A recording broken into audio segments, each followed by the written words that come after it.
everybody! This video is gonna be without a camera. This is mostly because the area that I'm in gotten proper flooded, and there was a lot of complications to do with that, including people getting evacuated, road closures, there not being any food stores, there haven't been any electricity, it being a snap freeze and there not being any heating.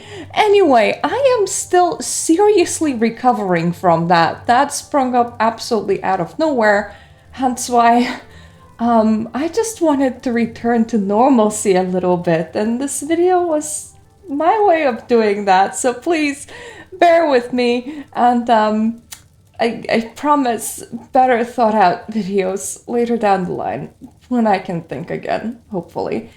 Anyway, so before all of that has happened, one of the things that I was doing during my holidays was playing with this character called Ugzug.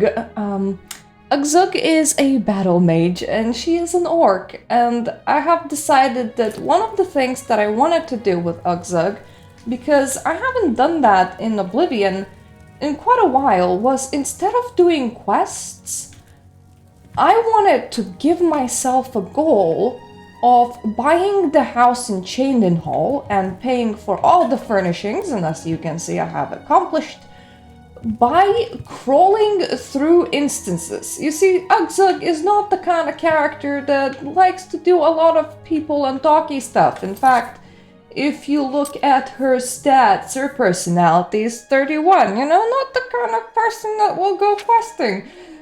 As such, she has only done 10 quests out of over 200 available in the game. Majority of what she was doing was, well, crawling through instances, going out fighting, going out dungeoneering. Ugzug is a active sort of person, And I thought, how best to explore Oblivion's dungeons if not to set myself a goal to get at the most expensive house that I can, which is in Cheydinhal. This house cost 15,000 gold. Furnishings cost 26,000 gold for me. Now, mind you, that is not the base price. It's just that my character has low personality, so everybody hates her. So everything was a bit more expensive than it should have been. But anyway, that is a lot of gold to amass. That is about 41,000 gold to amass just purely through dungeoneering. And if you look at my map, you can see that I have been to a lot of places. I have not touched these icons. I don't remember what they're called, but I don't include them as dungeons, mainly because they tend to have puzzles in them, and I wasn't at the right state of mind to want to do puzzles. I wanted to AFK my brain. As such, all of this was AFKing my brain. Now, mind you, I have also set the rule for myself that I can't teleport to any town, so I can only visit towns that I have reached by foot, which means that the only locations past this point that I have unlocked are, well, locations that are somehow to do with a DLC or a quest, which I'm currently not doing. So to sum up, I've done a lot of this. Just a lot of fort crawling, cave crawling, and mine crawling. Abandoned mine crawling. I also did my fair share of camps, but camps normally feature 1 or 2 enemies and are, nothing special. So, how about... I haven't counted them all yet, so how about we just sit down in here and we can talk about how I feel about what I've been doing over my holidays. I don't know if the feeling's good, to be honest. I'm pretty sure that if you want to play Oblivion correctly, focus on the caves and mines and forts that have something to do with the quest.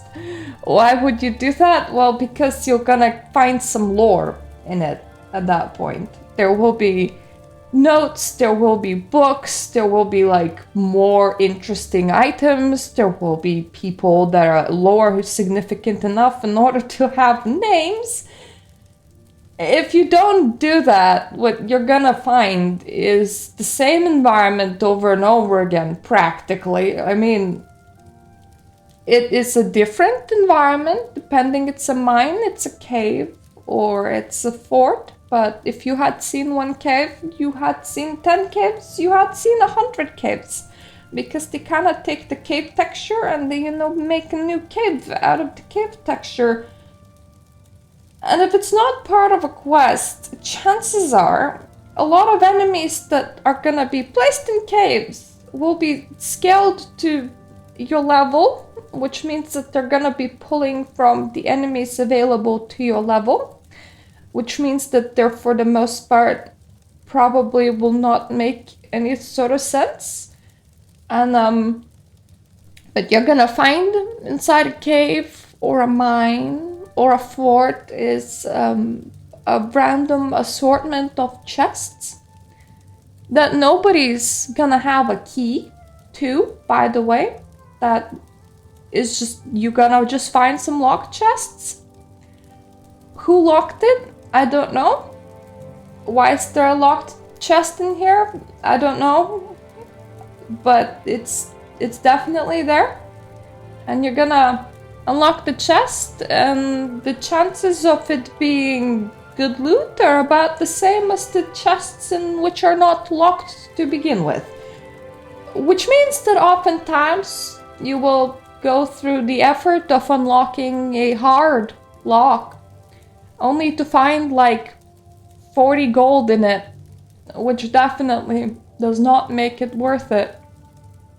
Also, because of Oblivion's level scaling system, at some point you're gonna start running into enemies that don't feel so good to, go at it. Like, for example, I have some footage of me dying to mountain lions over and over and over again. It was just a cave full of mountain lions. Not as bad as the cave full of will-o-wisps. And honestly, I don't mind minotaurs as much as I mind will-o-wisps. Will-o-wisps are definitely the more annoying ones. But normally, you enter a cave or a fort or a mine, and it's gonna be full of something. And what the something is won't make any logical or reasonable sense. So I found the cave full of mountain lions. And I died to them. A lot. Like, really a lot. And then at some point, you level up a couple more times. And suddenly, when you start encountering human enemies, they start dropping mega loot. Suddenly, a cave exploration is no longer like 100 or 200 gold. Suddenly every person is having like 1,000 gold's worth of stuff on them. Which means that finding human enemies after you hit like level 15 starts feeling so incredibly rewarding. But all the places that you're going to still make absolutely no sense whatsoever. And I don't think that I like that. And considering that Oblivion is my favorite Elder Scrolls game because it's also the one that the 10-year-old me was super attached to, I don't think that random cave, mine, or fort exploration is worth it, honestly, just because it is not interesting. So, imagine this. You enter a cave, right? And you find necromancers. Or you find vampires. And you're like, oh, okay. This makes sense. You find bandits. Actually, that too makes sense. These people have been rejected by the society. They can't live in a town. They have to find somewhere to live. They will squat in a cave. You expect them to have some maybe tables, some bedrolls, some other furnishings for themselves. And sometimes you'll find that. And it makes sense. And the only thing that won't make sense in that setup is that you'll find locked chests and nobody will have the key to them. It's like, whose locked chest is this? Nobody knows. It's just the locked chest that they have had for forever. It's like they brought a souvenir of a locked chest and they're like, it will sit in a corner. We're gonna appreciate it. It's gonna be called Bill now. So you'll encounter that, and that's perfectly fine. But then you'll also encounter things that don't quite make sense. Like, for example, I found a place full of conjurers. Well, conjuring is not shunned by the Mages Guild. You can be a socially upstanding conjurer. None of them have been marked as being bandits. So they're there for reasons. And they're also obviously really aggressive towards anyone that goes through the door for reason. I mean, what they're doing isn't illegal. The door wasn't locked. Anyone can just walk in, but apparently if you walked in, the first idea is to go full murder, which is... That makes a lot less sense. But then as you level up, you start progressing through the enemies, because, you know, the game tries to generate more and more challenging enemies that match your level. And that becomes a very weird experience really fast. Like a fort of will-o-wisps. I hated the fort of will-o-wisps. They all get to you and they drain something. And they heal off draining you. And fighting one is not that bad, but you can't really fight them with weapons unless, of course, they're like enchanted weapons or special weapons. And you can't punch them. You have to use magic. And when you're in a room with 5 will-o-wisps, unless you're really narrowing down on one at a time, a lot of the things that you're gonna be doing is you're gonna be running around and waiting for your magicka to regenerate. Unless, of course, you came into the fort of will-o-wisps with like 40 magicka potions, which would probably be an intelligent thing to do. But at that point, why are you even going into the fort of will-o-wisps? It's gonna be a net loss for you, no matter what you find in the fort of will-o-wisps. Nothing is gonna be worth the amount of potions that you're gonna be eat in order to be there. So, just like what they take damage from, which is, you know, magic, and magic spending itself pretty fast, and they're just being a sheer fuck ton of them, and then have them having this idea to teleport to you and drain you, and all of them having the exact same attack pattern, makes the fort of will-o-wisps a really bad experience.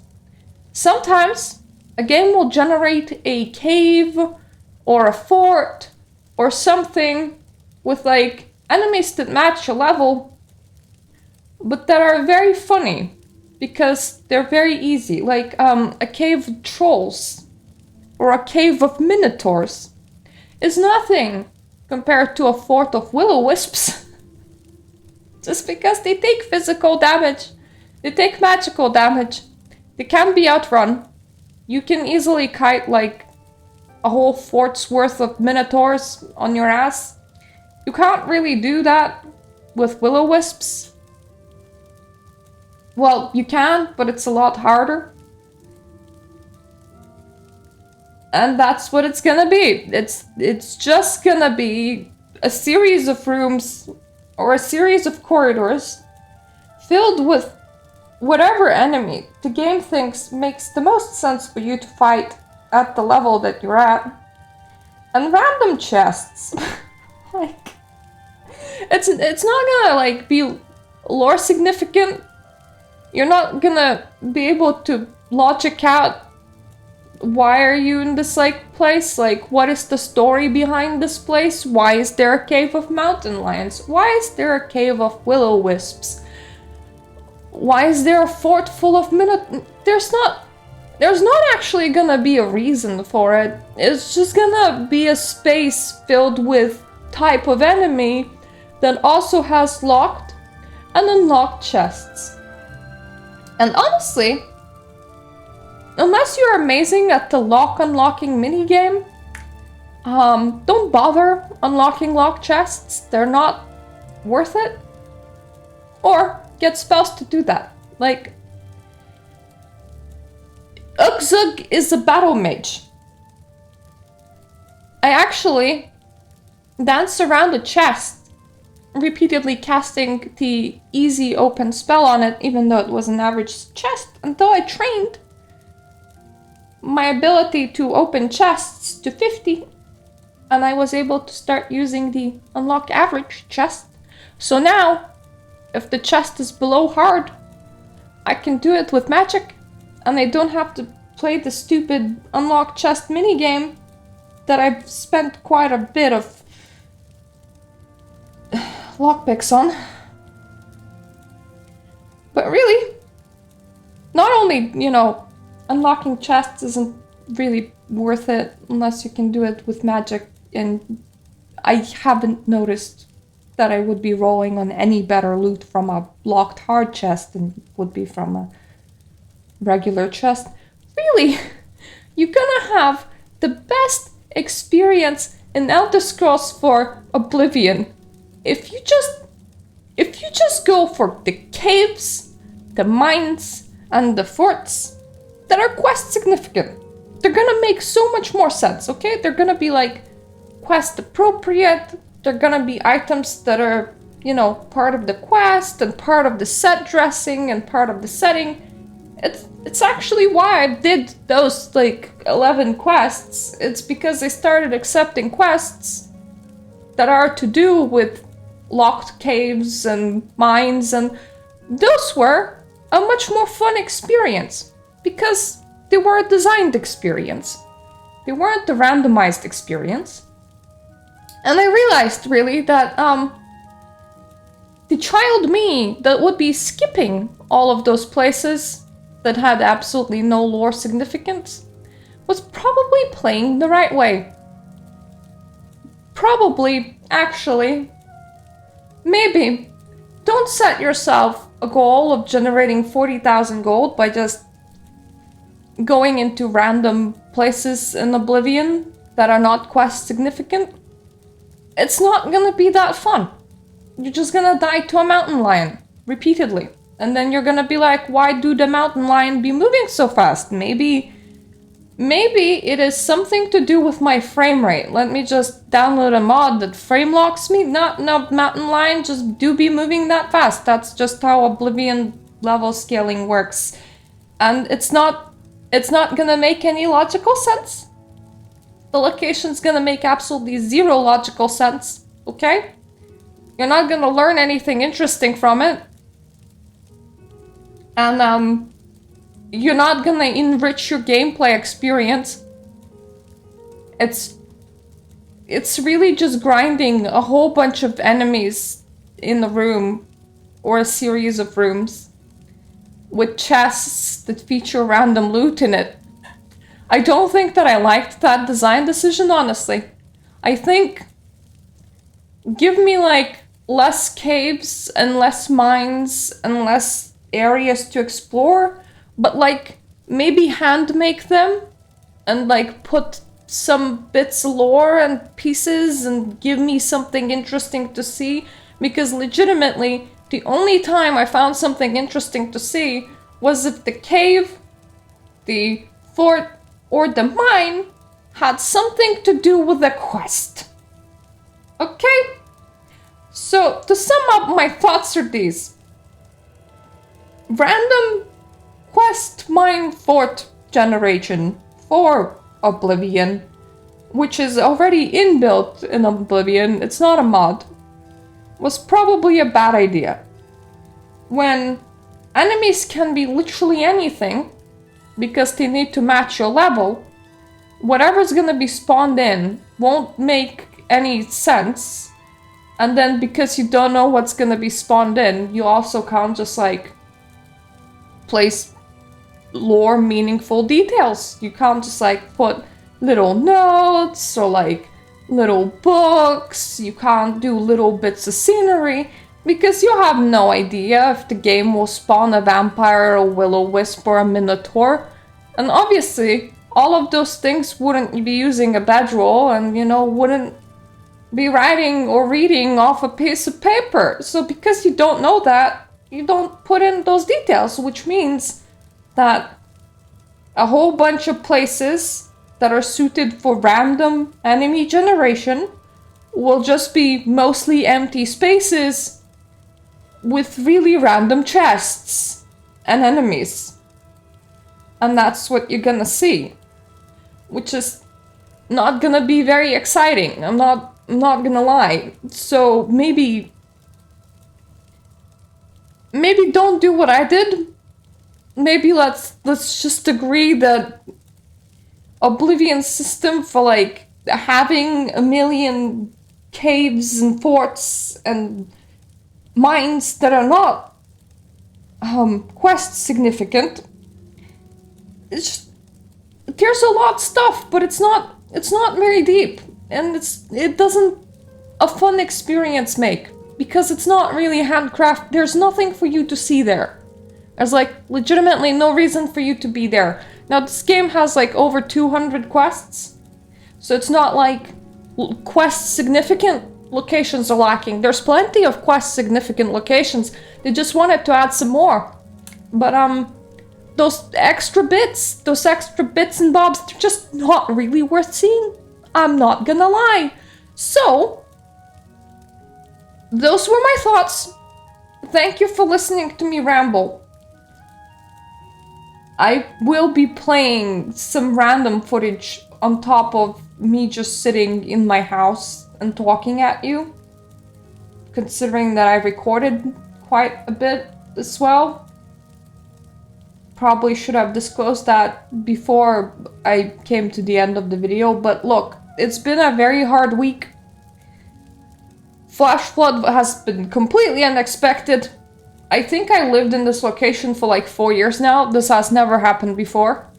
And my husband has lived in this location for longer because the places that he grew up in are not that far away. This is not a common occurrence where I am, where the elevation above sea level is pretty high. So that has caught everybody off guard. It's just been a really, really, really hard week. So I think what I'm gonna do is I'm gonna take Ukzug through the Mages Guild, and we're gonna go and explore the rest of the game on foot, but we're not gonna like throw ourselves into every cave, mine, and fort that we encounter, because there's no point.